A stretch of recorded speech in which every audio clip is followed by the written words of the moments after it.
স্থায়ী না, ক্ষমতা একদিন মৃত্যুর মুখে পড়েছেন।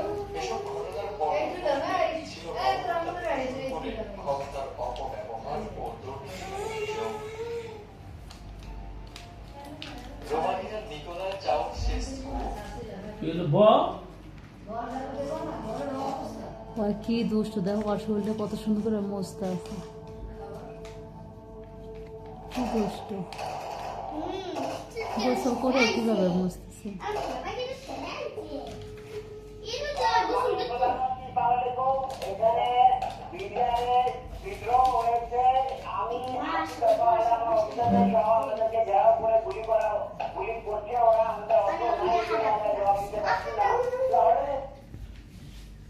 ফাঁসির মঞ্চে যাওয়ার ঠিক আগ মুহূর্তে একজন মানুষের মনে কি চলে, আর সেই মানুষটি যদি হন একটি দেশের